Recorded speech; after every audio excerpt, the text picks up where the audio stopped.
रानी और रोहन की love marriage हुई थी और उसकी रंग सांवली थी, इसलिए उसकी सास और उसकी ननद उसको नापसंद करती थी।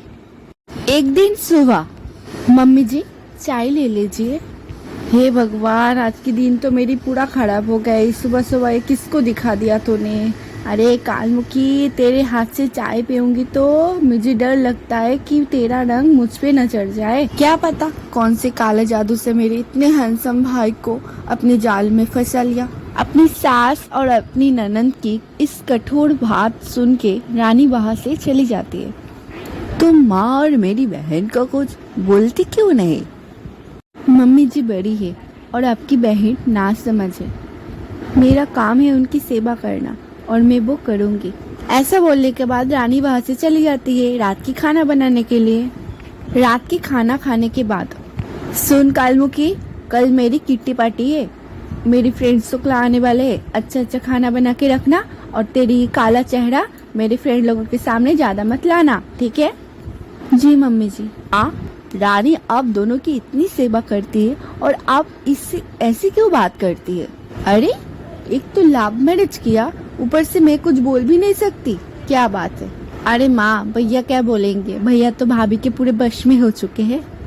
जिसे जो करना है करे, मुझे बस काल की पूरा तैयारी चाहिए बस। अगले दिन सुबह रानी जल्दी जल्दी उठ के किट्टी पार्टी के लिए तैयारी करने शुरू कर देती है। अरे भाभी, तेरी बहू ने तो बहुत अच्छा अच्छा खाना बनाई है। रंग कैसा भी हो, खाना बहुत मस्त बनाती है।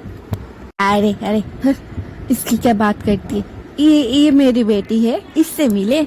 इसकी सुंदरता आगे ऐश्वर्या राय भी फेल है। हाँ दिख ही रहा है, ऐश्वर्या राय फेल है।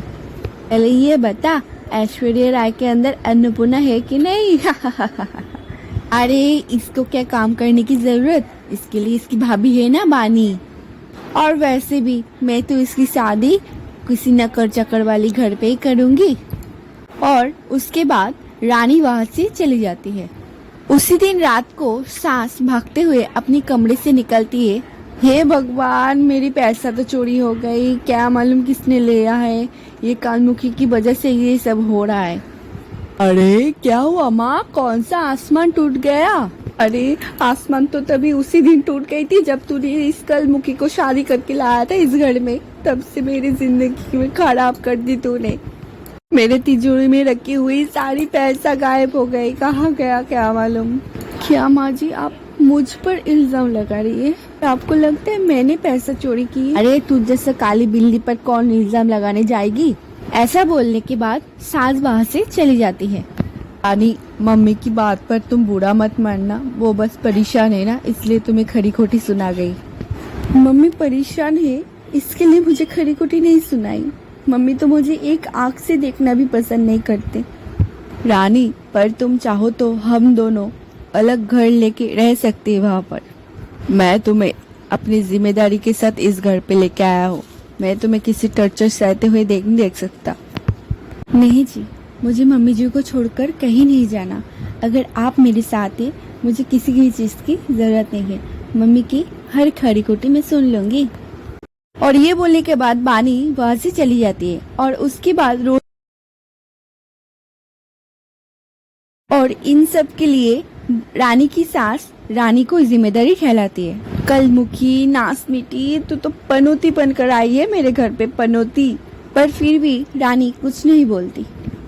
एक दिन रात को रानी की सास को बहुत प्यास लगती है और वो पानी पीने के लिए किचन की तरफ ही जाती है कि तभी उसकी बेटी के कमरे से कुछ आवाज सुनाई देती है। अरे हाँ, मम्मी की तिजोरी से मैं सब पैसा निकाल लिए है और ये सब के इल्जाम भाभी के ऊपर लगवा दिए। मम्मी को कुछ शक भी नहीं है और भाभी पर सब इल्जाम लग गए हैं। तुम बस जल्दी से आ जाओ, हम दोनों भागकर शादी कर लेंगे, फिर सब खत्म और हम दोनों बहुत खुशी से रहेंगे। और अपनी बेटी की ये सब बात सुनकर रानी की सास अपने कमरे में चली जाती है। अगले दिन सुबह रानी जब अपनी सास के कमरे में आती है।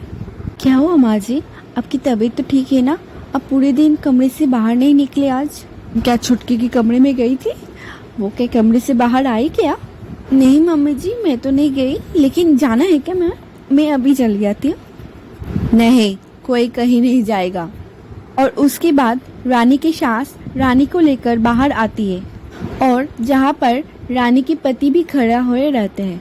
मेरी बेटी अपनी माँ की कोई ख्याल करे बिना मेरी तिजोरी से सारा पैसा लेकर किसी दूसरे के साथ चले गई, और तुम बहू अपने सास की ख्याल करके अपने पति के साथ दूसरे घर जाने से मना कर दिया।